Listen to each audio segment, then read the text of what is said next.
Programa Sociedade Solidária de volta, na edição de hoje falando sobre o desafio de promover melhores condições de saúde para crianças e adolescentes do Brasil, especialmente aqueles localizados nos bolsões de pobreza, nos chamados rincões do país, onde infelizmente ainda há muita desigualdade. Para falar conosco sobre este tema, nós recebemos a doutora Joyce Capelli, presidente da INMED do Brasil, vice-presidente da INMED Internacional, que compartilha conosco a experiência dessa entidade. No bloco anterior, você já pôde conhecer um pouco do panorama dessas comunidades, quais são as principais dificuldades, os desafios que elas enfrentam, e nesse bloco a gente fala sobre soluções. Mas primeiro eu queria que a senhora destacasse, a senhora pontuou que a INMED já está há 20 anos no nosso país, como que tem sido essa atuação da INMED, onde ela surge e como ela vem realizar esse trabalho aqui no Brasil, quais são as características aqui do nosso país nesse contexto internacional, no que diz respeito à saúde da criança e do jovem. Certo. Então, a INMED ela iniciou há 26 anos atrás nos Estados Unidos e depois ela foi para outros países da América Latina, México, Jamaica, Brasil, Peru e na África também. Ela já desenvolveu programas pontuais na Ásia também, na Índia, mas atualmente os escritórios da organização são Estados Unidos, Jamaica, Peru, África e Brasil. Sendo que no Brasil é onde tem o maior número de programas pela extensão, né, do país, que realmente é um país bastante grande, continental e com necessidades, né? Bom, falando um pouco sobre essas realidades onde a INMED está inserida aqui no nosso país, dentro desse quadro que você trouxe para a gente, das dificuldades ainda no campo do saneamento, das crianças chegarem na idade escolar apresentando verminoses, doenças que comprometem o seu desenvolvimento, quais são as soluções? A educação certamente é um caminho, que a senhora já ressaltava, né? Como que vocês no dia a dia constroem essas alternativas para essas comunidades que estão em regiões muitas vezes empobrecidas? Perfeito. Então, uma forma que a gente consegue congregar um número grande de crianças é através das escolas. Então, a gente sempre faz uma parceria com a Secretaria de Saúde, de Educação e de Saúde do município para trabalhar com as escolas. E faz, então, através de uma capacitação para os professores da rede pública, uma capacitação para as merendeiras das escolas, porque com os professores e com elas a gente vai trabalhar desde a parte de higiene, né, da criança, higiene de alimentos e também montagem de hortas nas escolas, onde todo o produto que é colhido é utilizado na merenda escolar. Então, isso tem uma parte também de orientação para as merendeiras de receitas que elas possam estar utilizando o produto das hortas. E hortas bem grandes que a gente tem, que inclusive são o suficiente para alimentar essas crianças, o excedente vai para as famílias, o excedente vai para hospitais, o excedente vai para outras escolas que não fazem parte do programa. E também serve para que as famílias tenham uma geração de renda, porque a gente trabalha muito na orientação de hortas escolares e hortas comunitárias também. Bom, e dentro do desenvolvimento de uma atividade como essa, num município, por exemplo, afastado de um grande centro, qual tipo de desafio, de dificuldade que vocês enfrentam para conseguir fazer com que todos esses atores aí estejam engajados nessas melhorias comunitárias? Olha, é um desafio mesmo, né? Porque você tem que realmente sentar. Eu acho que esse papel de articulação que a organização faz é extremamente importante. Um governo, muitas vezes ele até tem as suas secretarias trabalhando, mas elas não necessariamente trabalham em conjunto.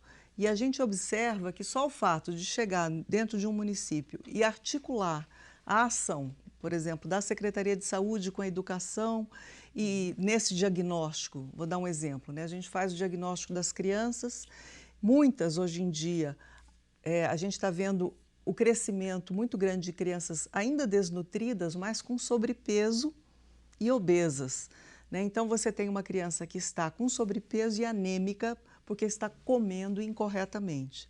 Então, assim, o diagnóstico é muito importante, educacional, fazer toda a parte educacional para mudança de hábito dessa criança, mas a parceria com a saúde no sentido de tratar essa criança em longo prazo. A gente até faz, a organização faz o tratamento imediato das crianças com anemia, com verminose, mas a importância de que essa criança seja acompanhada, né, pela equipe de saúde da família, do município, pelos agentes comunitários de saúde.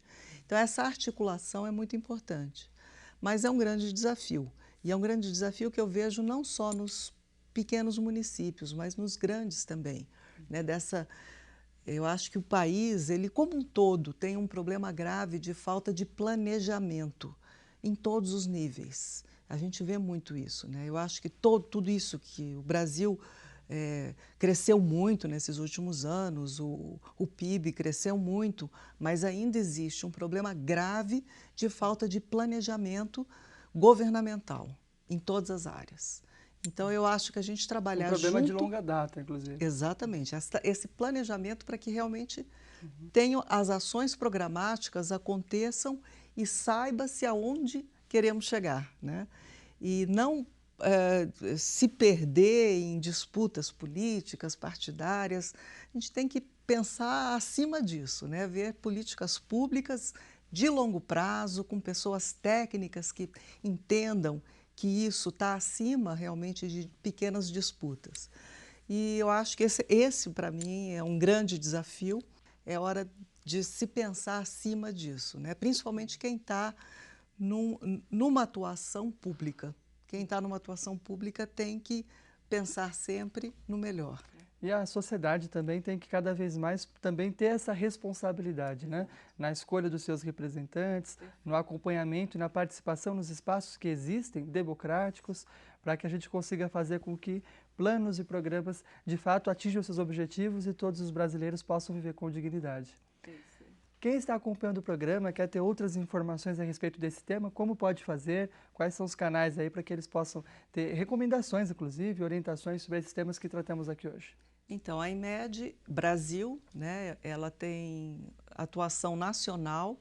Nós temos um site onde podem ser acessadas informações sobre a organização, que é www.inmed.org.br, e ali tem todos os dados da organização, telefone de contato e tudo. Bom, nós gostaríamos de agradecer, em nome da Legião da Boa Vontade, pela senhora estar aqui conosco hoje, compartilhando a experiência da IMED Brasil, da IMED Internacional. Recebemos aqui um material que conta um pouco da história da IMED, esse material que vai para a Biblioteca da Legião da Boa Vontade também, e gostaríamos de presenteá-la também com uma mensagem da Legião da Boa Vontade. É a revista Boa Vontade Mulher, uma publicação especial da Legião da Boa Vontade, dirigida aos países que fazem parte da ONU, onde a instituição participa ativamente desde 94. A LBV tem já 63 anos de história, atua também em diversos países na América Latina, na Europa, nos Estados Unidos, e há uma reflexão do diretor-presidente desta casa, o jornalista Paiva Neto, que eu gosto muito e queria trazer para fechar o nosso programa de hoje, justamente sobre a democracia, quando ele chama atenção para o fato de que a democracia é o regime da responsabilidade de todos nós. E com essa mensagem nós presenteamos você com essa publicação. Obrigada. Doutora Joyce, seja sempre muito bem-vinda ao programa Sociedade Solidária e à LBV. Muito obrigada.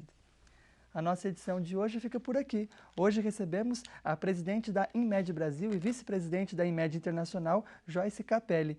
Esse tema, a saúde das crianças e jovens brasileiros, é muito amplo. Nós voltaremos a falar sobre ele em futuras edições aqui do Sociedade Solidária. Muito obrigado pela sua audiência e até o próximo programa.